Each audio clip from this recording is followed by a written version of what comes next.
ارشاد فرمایا الم تر الی الذین یزکون انفسہم بل اللہ یزکی من یشاء ولا یظلمون فتیلا۔ کیا آپ نے نہ دیکھا انہیں جو اپنی خود تعریفیں کرتے ہیں، بلکہ اللہ پاک فرماتا ہے جسے چاہتا ہے، وَلَا يُظْلَمُونَ فَتِيلًا، اور وہ ذرا برابر بھی ظلم نہ کیے جائیں گے۔ اس آیت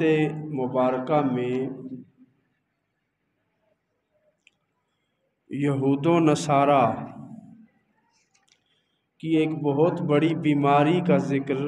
کیا جا رہا ہے۔ یہود و نصارہ ایک بیماری کا شکار تھے، اور اس بیماری کا ذکر ہو رہا ہے۔ وہ گمراہ تو ہوئے اپنے مالی مفادات کی وجہ سے، اپنے ذاتی مفادات کی وجہ سے انہوں نے اپنے دین کو ترک کیا، چھوڑ دیا، اور ان کا دین کیا تھا؟ یہی تھا کہ رسول اللہ صلی اللہ علیہ وآلہ وسلم تشریف لائیں گے اور ہم نے ان کا کلمہ پڑھنا ہے، ان پر ایمان لانا ہے۔ لیکن جب رسول اللہ تشریف لائے، دیکھا ایمان لانے کی بجائے گمراہی کا شکار ہو گئے، اور اب رسول اللہ صلی اللہ علیہ وآلہ وسلم کے مقابلے میں اپنی تعریفیں خود شروع کر دی، اور یہ کہنا شروع کر دیا کہ ہم تو ابناء اللہ ہیں، اللہ کے بیٹے ہیں، وَأَحِبَّاؤُهُ، اور اللہ کے محبوب ہیں، اللہ کے پسندیدہ لوگ ہیں۔ اللہ نے تو ہم کو اپنا محبوب بنایا ہوا ہے، ہم اللہ کے بیٹے ہیں، تو پھر ہمیں کسی اور کے پاس جانے کی کیا ضرورت ہے؟ کسی اور نبی کا کلمہ پڑھنے کی ضرورت ہی کیا ہے؟ اسی طرح کچھ یہودی آئے بارگاہ رسالت میں، کہنے لگے کہ ہمارے یہ جو معصوم بچے ہیں ان کے بارے میں آپ کیا کہتے ہیں؟ تو حضور نے فرمایا یہ بے گناہ ہیں، اگر اس عمر میں وفات پا جاتے ہیں تو یہ سفارش کریں گے اپنے والدین کے لیے، شفاعت کریں گے، یہ بخشش کا سامان ہے۔ تو حضور کے اس جواب کو سن کر وہ کہنے لگے اگر ہماری اولادیں اللہ کو اتنی محبوب ہیں کہ یہ بے گناہ ہیں، یہ ہماری شفاعت کریں گے، سفارش کریں گے، تو پھر یہ ہمارے بچے ہی ہمارے لیے کافی ہیں، ہماری بخشش کے لیے یہی کافی ہیں۔ اور اگر ان کا یہ مقام ہے تو ہم تو ان کے والدین، ہمارا کتنا مقام اور مرتبہ ہوگا۔ تو اس بات پر آ کے یہودی گمراہ ہوئے اور اپنی تعریفیں گھڑنے لگے، اور یہودیوں کا یہ طریقہ تھا کہ اپنے گناہوں پر پردہ ڈالنے کے لیے کیا کہتے کہ ہم تو اللہ کے محبوب ہیں، ہم دن کو اگر کوئی گناہ کر لیتے ہیں تو رات آنے سے پہلے اللہ ہمیں معاف فرما دیتا ہے، ہمارے وہ گناہوں کا کفارہ ہو جاتا ہے، اللہ ہمیں نہیں پوچھے گا، بلکہ ہم اللہ کے محبوب ہیں، ہم تو جنتی ہیں، ہم سیدھے جنت میں جائیں گے۔ اور ادھر مقابلے میں عیسائیوں کو کہتے کہ تم دوزخ میں جاؤ گے، ہم جنت میں جائیں گے۔ اور یہی بات عیسائی کہا کرتے کہ ہم اللہ کے بیٹے ہیں، ہم اللہ کے محبوب ہیں، ہم جنتی ہیں، ہم جنت میں جائیں گے اور تم دوزخ میں جاؤ گے۔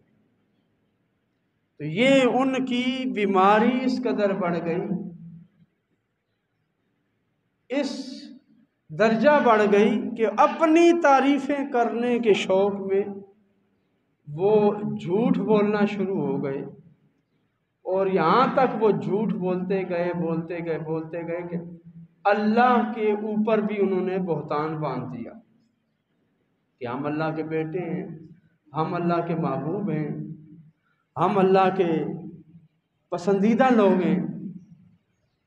تو یہود و نصارہ اس وجہ سے گمراہ ہو گئے۔ اب اللہ رب العزت اپنے محبوب سے ارشاد فرماتا ہے الم تر الی الذین یزکون انفسہم، اے محبوب کیا آپ نے نہیں دیکھا ان کو جو اپنی بڑائی بیان کرتے ہیں، اپنے منہ سے اپنی تعریفیں کرتے ہیں اور اپنے آپ کو بڑا کہتے ہیں، حالانکہ کوئی اپنے آپ کو بڑا کہنے سے بڑا نہیں بن جاتا، بڑا وہ ہوتا ہے جس کو اللہ بڑا کرتا ہے، جو اللہ کی بارگاہ میں بڑا ہوتا ہے، جس کی بڑائی اللہ رب العزت زمانے کو بتا دیتا ہے، جس کو اللہ رب العزت زمانے پہ غالب کر دیتا ہے۔ بل اللہ یزکی من یشاء، اللہ جسے چاہتا ہے اس کو پاک کر کے اس کی تعریفیں بلند کرتا ہے۔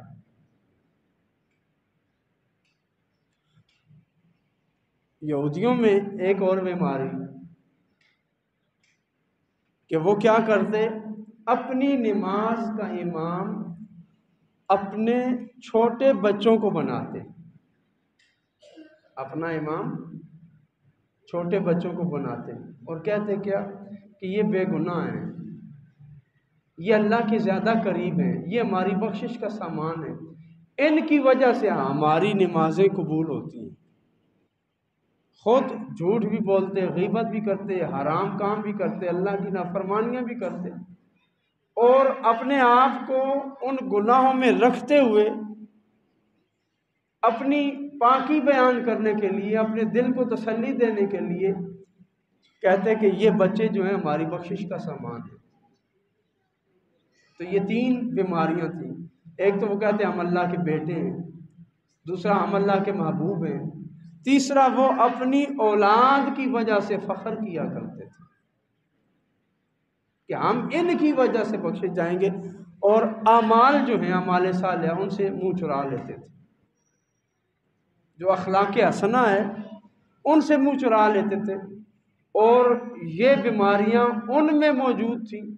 اللہ رب العزت نے قرآن کریم میں ان کی اس بیماری کا ذکر کر کے ہمیں یہ سبق دیا کہ کہیں تم بھی ایسی بیماری میں مبتلا مت ہو جانا،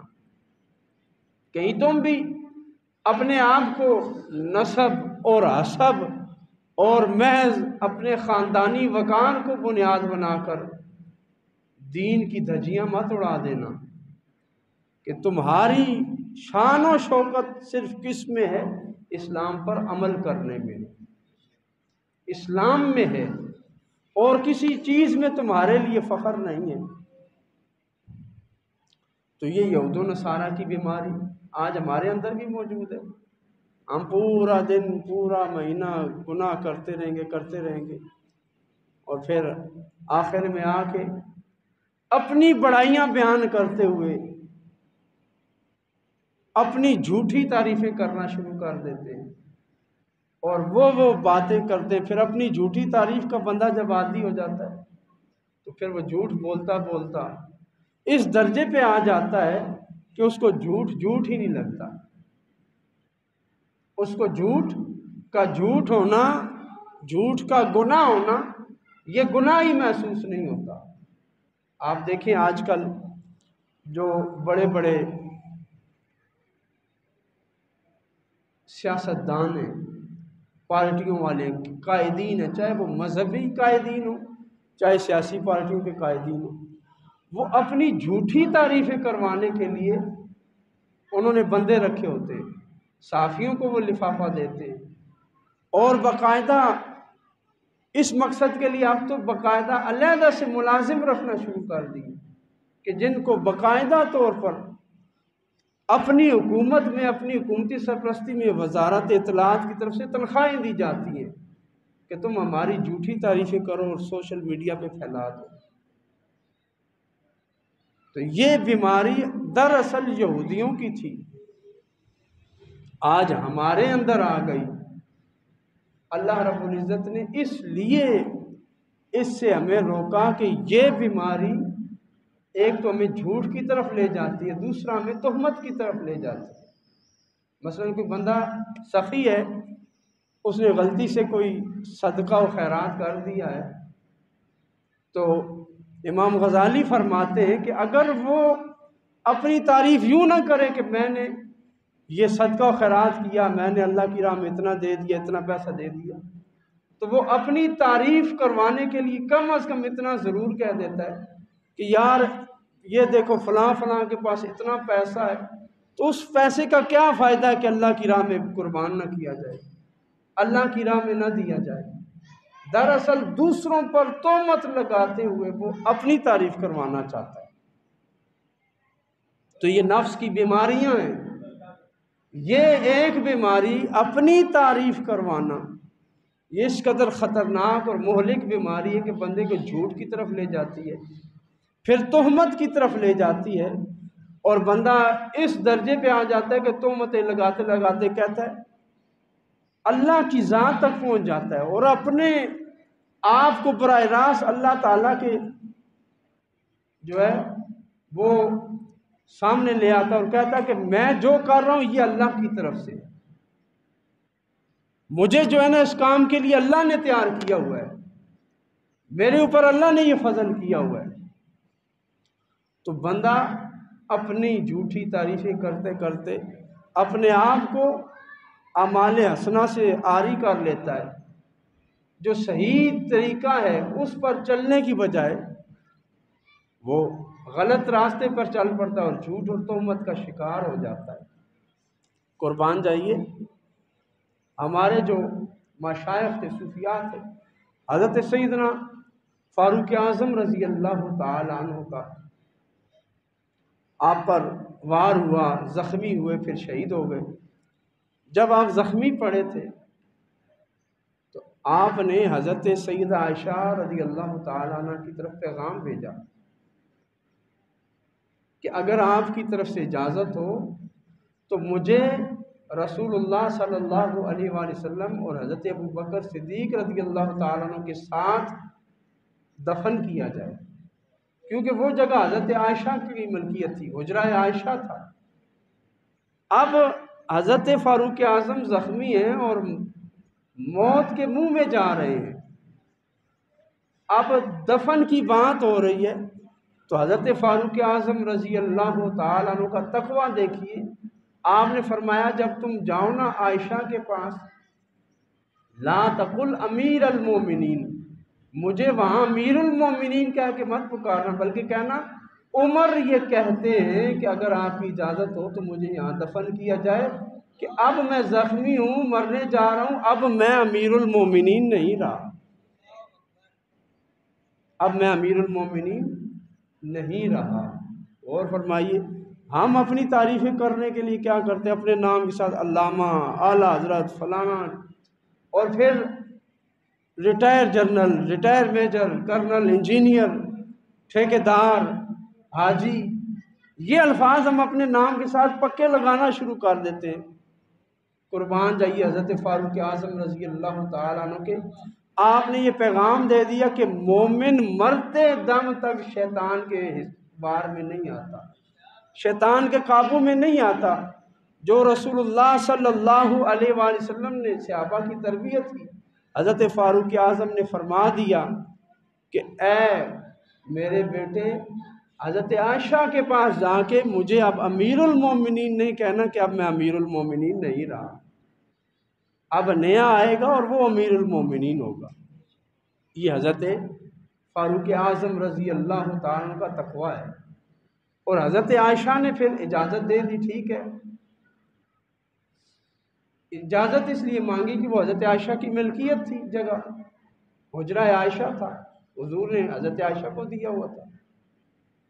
اور جب حضرت عائشہ نے حضور کے وصال سے پہلے خواب دیکھا کہ میری گود میں 2 چاند گرے ہیں، جب حضور کا انتقال ہوا تو حضرت ابوبکر نے کہا یہ پہلا چاند تھا جو تیری گود میں گر گیا۔ تو پھر جب حضرت ابوبکر کا انتقال ہوا تو آپ نے کہا یہ دوسرا چاند تھا جو میری گود میں گرا۔ اس کے بعد جو تیسری قبر کی جگہ تھی حضرت عائشہ نے اپنے لیے رکھ لی تھی کہ یہاں پر میری تدفین ہوگی۔ تو حضرت ابو عمر رضی اللہ تعالیٰ نے جب یہ سوال کیا کہ مجھے یہاں دفن کیا جائے، اجازت دی جائے، تو حضرت عائشہ نے اجازت دے دی۔ اور اس کی وجہ بھی یہ بیان کی جاتی ہے کہ حضرت عائشہ رضی اللہ تعالیٰ عنہ یہ سبق دینا چاہتی تھی، یہ جگہ حضرت عمر کو دے کے کہ کسی جگہ پر دفن ہونا اعزاز ہوتا ہے، بڑے منصب کی بات ہے، اور وہ بھی حضور علیہ الصلوۃ والسلام کے ساتھ رحمت دو عالم کے ساتھ دفن کی جگہ ہو، اس سے بڑا اعزاز اور کون سا ہوگا۔ تو حضرت عائشہ نے وہ جگہ دے دی کہ کہیں لوگ یہ نہ کہیں کہ عائشہ اس جگہ کی وجہ سے یہاں دفن ہو کر اپنی تعریفیں کروانا چاہتی تھی، کہ لوگ میری تعریفیں کریں کہ مجھے یہ جگہ مل گئی ہے۔ تو آپ نے اپنی تعریفوں سے بچنے کے لیے وہ جگہ حضرت عمر فاروق رضی اللہ تعالیٰ کو دے دی۔ وہاں پہ آپ کی قبر تیار ہو گئی، آپ قربان رہیے حضرت عمر کے، اجازت ہو گئی، قبر تیار ہونا شروع ہو گئی۔ حضرت عمر رضی اللہ تعالیٰ عنہ نے فرمایا کہ جب میں فوت ہو جاؤں مجھے تم غسل دے لو، مجھے کفن پہنا لو، جنازہ ہو جائے، پھر ایک بار جانا حضرت عائشہ کے پاس اور پھر ان سے اجازت مانگنا۔ ہو سکتا ہے پہلے عجلت میں، جلد بازی میں انہوں نے یہاں میری قبر بننے کی اجازت دے دی ہو، جلد بازی میں حیا کا عنصر بھی ہوتا ہے، اور بعد میں ہو سکتا ہے کہ انہیں یہ خیال آئے کہ یہاں مجھے دفن ہونا چاہیے۔ تو ایک بار پھر پوچھ لینا، اگر اجازت ملے تو مجھے وہاں دفن کر دینا، اگر اجازت نہ ملے فَادْفِنُونِي فِي مَقَابِرِ الْمُسْلِمِينَ، تو پھر مجھے عام مسلمانوں کے قبرستان میں دفن کر دینا، عام قبرستان میں مجھے دفن کرنا، میرے لیے علیحدہ قبر بنانے کی ضرورت نہیں ہے۔ تو آج ہمارے ہاں اس چیز کو بھی ایک اعزاز کے طور پر، اپنی تعریف کے طور پر لیا جاتا ہے کہ فلاں کا مزار، فلاں کی قبر فلاں جگہ ہے۔ لوگ کہتے ہیں میری تعریف ہو کہ اس کو کتنی اچھی جگہ مل گئی۔ میں جھوٹی تعریف کے شوق میں ہم نے یہ شوق پال لیے اور ہم کو گمراہی کی طرف نکل گئے۔ اعلیٰ حضرت عظیم البرکت امام اہل سنت امام احمد رضا خان فاضل بریلوی رحمۃ اللہ تعالی علیہ، آپ ذات کے خان تھے، پٹھان تھے، اور خان جو ہے یہ اعلیٰ نسلوں میں سے ایک نسل ہے، اعلیٰ قبیلہ ہے۔ جس طرح سید ہیں، قریشی ہیں، اسی طرح ان کے برابر کے جو قبائل ہیں ان میں خان بھی شمار ہوتے ہیں۔ تو اعلیٰ حضرت نے اب پوری زندگی اپنی کتابوں میں خط لکھے، ان خطوط میں کہیں بھی اپنے نام کے ساتھ خان نہیں لکھا، صرف لکھتے احمد رضا، اپنا نام خان نہیں لکھا کہ کہیں ایسا نہ ہو کہ خان لکھنے سے میں اس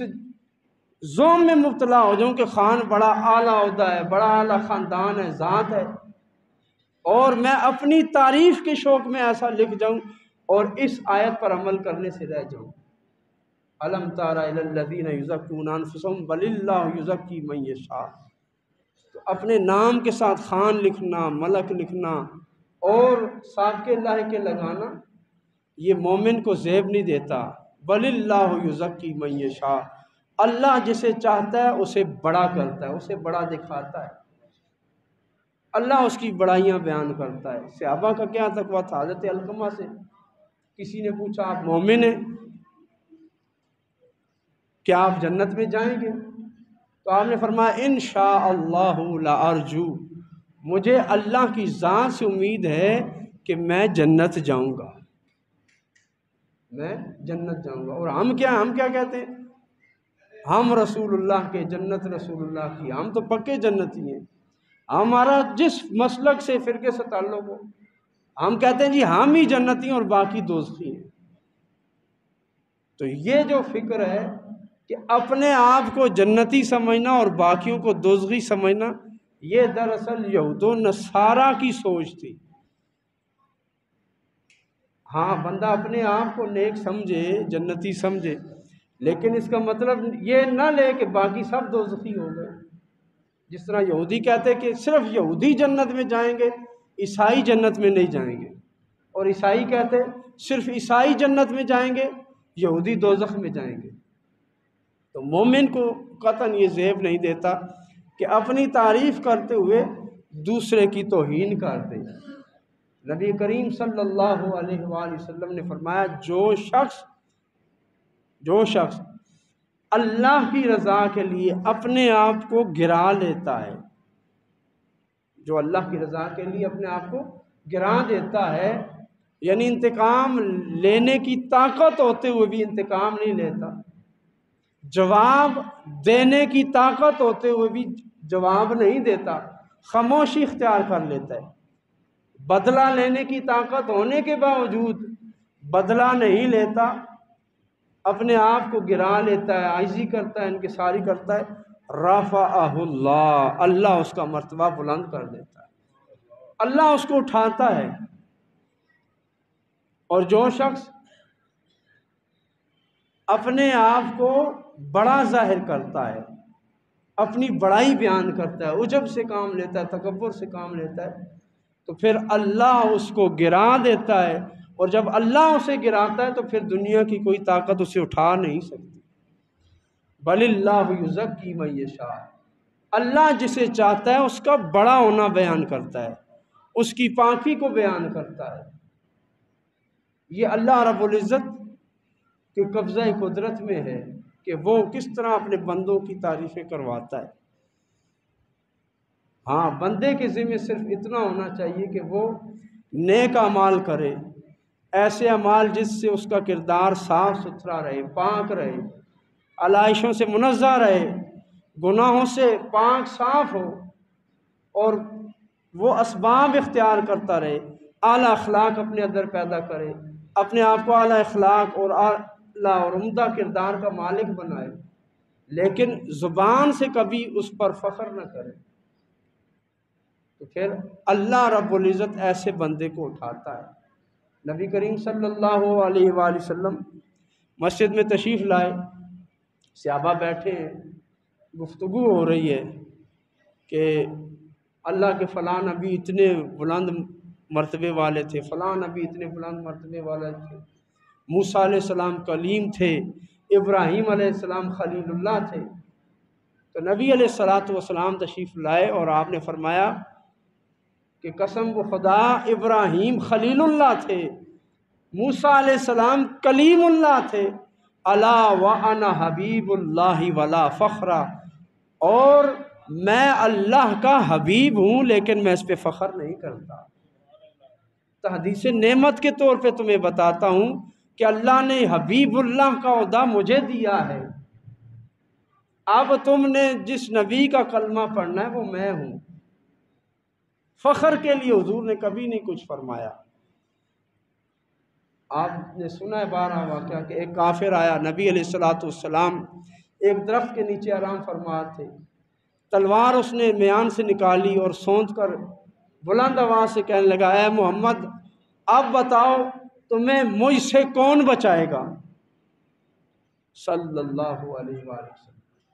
تو حضور کی زبان مبارک سے نکلا، اللہ مجھے بچائے گا۔ حضور کی زبان سے اتنا کلمہ جاری ہونا تھا کہ اس کے ہاتھ کانپنے لگے، تلوار اس کے ہاتھ سے گر گئی، حضور نے اٹھا لی اور فرمایا اب بتاؤ تمہیں کون بچائے گا، مجھے تو اللہ نے بچا لیا ہے۔ تو نبی علیہ السلام نے کسی بھی موقع پر فخر کا اظہار نہیں کیا، بلکہ جس شہر سے حضور علیہ الصلاۃ والسلام کو ہجرت کرنا پڑی، اپنا محبوب شہر مکہ چھوڑ کر مدینہ چلے گئے، مہاجر بن گئے، اور جب اس شہر میں آئے، فاتحانہ حیثیت میں داخل ہوئے، فتح ہوئی، اور بغیر جنگ کے کفار مکہ نے ہتھیار ڈال دیے، تو اس وقت رسول اللہ صلی اللہ علیہ وآلہ وسلم اللہ کے شکر میں اپنی سواری پر بیٹھے تھے، اور اس قدر عاجزی اور انکساری کا عالم تھا، نبی علیہ الصلاۃ والسلام کا سر مبارک جھکا ہوا تھا، اتنا جھک گیا تھا کہ اونٹ کی گردن کے ساتھ رسول اللہ صلی اللہ علیہ وآلہ وسلم کی پیشانی لگ رہی تھی، سر جھکا ہوا تھا، اور اس فاتحانہ حیثیت میں مکہ میں داخل ہوئے۔ یہ ہے اسلام کی تربیت کہ بندہ مومن کو کبھی بھی عجب سے، بڑائی سے، فخر سے، تکبر سے کام نہیں لینا چاہیے۔ مالک کائنات ہمیں اس موذی مرض سے بچائے کہ تکبر کرنا، عجب کرنا، اپنی تعریفیں خود بیان کرنا، اپنی تعریفیں خود کروانا، بلکہ رسول اللہ صلی اللہ علیہ وآلہ وسلم نے فرمایا کہ جب کوئی شخص تمہارے سامنے تمہاری تعریف کرے تو اس کے منہ میں مٹی بھر دو، اور پھر یہ دعا پڑھو، اے اللہ، اللہم اغفر لی بما لا یعلمون، اے اللہ میرے وہ گناہ بخش جو یہ لوگ نہیں جانتے، اور مجھے اس سے بلند مقام عطا فرما جس کو یہ جانتے ہیں، اور جو یہ میرے بارے میں تعریفیں جھوٹی کر رہے ہیں، میرے بارے میں جو باتیں بیان کر رہے ہیں، مجھے ان کے عذاب سے بچائے رکھنا۔ نبی علیہ الصلوۃ والسلام نے باقاعدہ دعا تلقین کی کہ مومن کو چاہیے کہ ایسے مقام پر فخر اور غرور نہ کرے، ہاں دینی شان و شوکت کے لیے، اپنے دینی وقار اور منصب کو بتانے کے لیے اجازت ہے۔ جس طرح مکہ فتح ہوا، کفار مکہ نے کہا دیکھو کیسے کمزور جسم لے کر یہ مکہ میں آئے ہیں، تو رسول اللہ صلی اللہ علیہ وآلہ وسلم نے صحابہ سے کہا کہ تم طواف کعبہ کے جو پہلے پھیرے ہیں ان میں اکڑ کر چلو، اپنی طاقت کا اظہار کرو، تاکہ کفار کو پتہ چل جائے کہ مسلمان کی شان و شوکت کیا ہے۔ اسی طرح اپنی تعریف اس نیت سے کرنا، اپنی اولاد کو بتانا، اپنے گھر والوں کو بتانا کہ وہ نیکی کی بات سن کر اس نیکی کی طرف متوجہ ہو جائیں گے۔ مثلا باپ اپنی اولاد کو یا استاد شاگرد کو کہے کہ میں اتنے عرصے سے یہ نیکی کرتا آیا ہوں، اور مقصد یہ ہو کہ یہ بھی سنے اور شوق پیدا ہو اس میں، اور یہ بھی اس نیکی کو کرے، اس مقصد کے لیے بندہ اپنی تعریف کر سکتا ہے۔ لیکن اس کے علاوہ محض اپنی بڑائی بیان کرنے کے لیے، خوشامد کے لیے اپنی تعریف کرے، جس کو ہم شیخی بگارنا کہتے ہیں، ڈینگے مارنا، اس کی اسلام نے ممانعت کی ہے، اور یہ بھی کبیرہ گناہوں میں سے ایک گناہ ہے کہ یہ بات اپنی جھوٹی تعریف کرنا یہ بندے کو تکبر میں مبتلا کرتی ہے، جھوٹ میں مبتلا کر دیتی ہے، اور سب سے بڑھ کر تہمت بازی تک لے جاتی ہے کہ بندہ اپنی تعریف کرتے کرتے یا اپنوں کی تعریف کرتے کرتے دوسروں پر تہمتیں باندھنا شروع ہو جاتا ہے۔ مالک کائنات ہمیں سمجھنے کی توفیق عطا فرمائے، اور اس نفسانی گناہ کہ جو قلب کی بیماری ہے، نفس کی بیماری ہے، اس سے ہمیں بچنے کی توفیق عطا فرمائے کہ یہ ایسا موذی مرض ہے کہ جو گناہوں کو کھا جاتا ہے، گناہ نیکیوں کو کھا جاتا ہے، اور نیکیوں کو گناہوں میں تبدیل کر دیتا ہے۔ حضرت سیدنا علی المرتضیٰ شیر خدا رضی اللہ تعالیٰ عنہ، آپ کا یہ مشہور واقعہ ہے کہ آپ جنگ کے دوران ایک یہودی کے سینے پہ چڑھ گئے، اسے قتل کرنے لگے تھے کہ اس نے تھوک دیا، حضرت علی رضی اللہ تعالیٰ عنہ نے فوراً اسے چھوڑ دیا۔ اس نے پوچھا ہے علی، چاہتے تو مجھے قتل کر دیتے، لیکن اب مجھے چھوڑ کیوں دیا ہے؟ حضرت علی نے فرمایا پہلے تجھے قتل کر رہا تھا اللہ کی رضا کے لیے، دین کے جذبے کے تحت تجھے قتل کر رہا تھا، جب تو نے مجھ پر تھوک دیا تو اب تیرے قتل میں میرا نفس بھی شامل ہو جاتا کہ شاید میں جو تجھے قتل کر رہا ہوں یہ اپنا بدلہ لینے کے لیے قتل کر رہا ہوں، اس لیے اب اس میں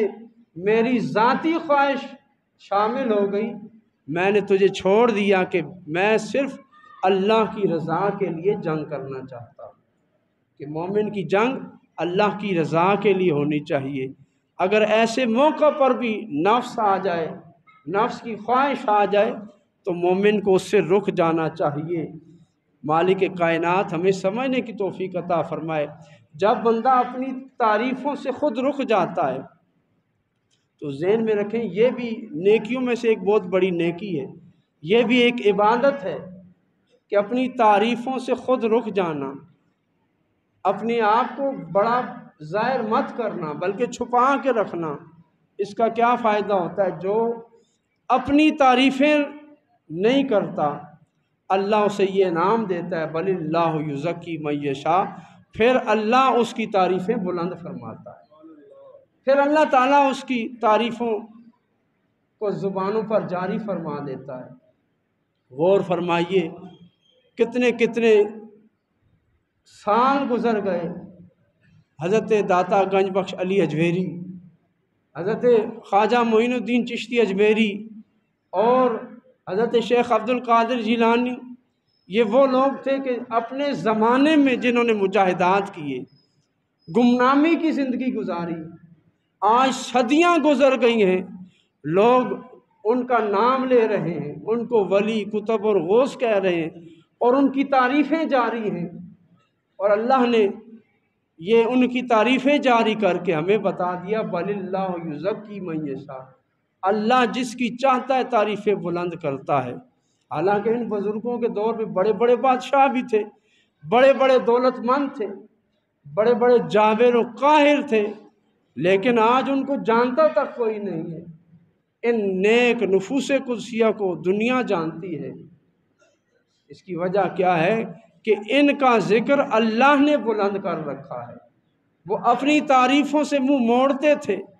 اپنی تعریفوں کی طرف کسی کو آنے نہیں دیتے تھے، اللہ نے ان کی تعریفیں جاری کر دی۔ اللہ کسی کا اجر ضائع نہیں کرتا، ولا یظلمون فتیلا، کسی پر اللہ ذرا برابر بھی ظلم نہیں کرتا کہ کوئی گناہگار گناہ کرے اور اللہ اسے اس کے گناہ سے بڑھ کر سزا دے، اللہ کی یہ شان نہیں ہے۔ جتنا گناہ کرے گا اللہ اتنی ہی اس کو سزا دے گا۔ اسی طرح جو نیکی کرے گا یہ اللہ کی شان نہیں ہے کہ وہ اس کی نیکی کے بدلے میں اسے کم ثواب دے گا، بلکہ اس کو پورا پورا ثواب دے گا۔ جو نیکی تم کرو گے اس کا پورا اجر اللہ عطا فرمائے گا۔ ولا یظلمون فتیلا، فتیلا ذرا برابر بھی ظلم نہیں کیا جائے گا۔ فتیل کس کو کہتے ہیں؟ کھجور کی جو گٹھلی ہوتی ہے، اس گٹھلی کے اندر ایک چھوٹا سا دھاگا ہوتا ہے سفید رنگ کا، گٹھلی کے اندر پھنسا ہوا ہوتا ہے چھوٹا سا۔ عربی زبان میں کسی چیز کی مقدار کو کم سے کم بیان کرنے کے لیے فتیل کہا جاتا ہے۔ تو اللہ رب العزت نے فرمایا جو تم نیکی کرو گے اس میں فتیل کے برابر بھی جو ہے نا کمی بیشی نہیں ہوگی، بلکہ جتنی نیکی کرو گے اللہ اس کے مطابق تمہیں اجر دے گا، اور جو گناہ کرو گے گناہ گار کو بھی اس کے گناہ کے بدلے میں اتنا ہی سزا سے اللہ رب العزت مستحق فرمائے گا اور اس کو اتنی ہی سزا دے گا۔ اللہ کسی پر کوئی ظلم نہیں کرتا، اللہ سب کو برابر کا حصہ دیتا ہے۔ نیک آئے گا تو اس کو برابر کا اجر دیا جائے گا، گناہ گار ہوگا تو اس کے گناہ کے بدلے اس کو اتنا ہی سزا دی جائے گی۔ مالک کائنات ہمیں سمجھنے کی توفیق عطا فرمائے۔ وآخر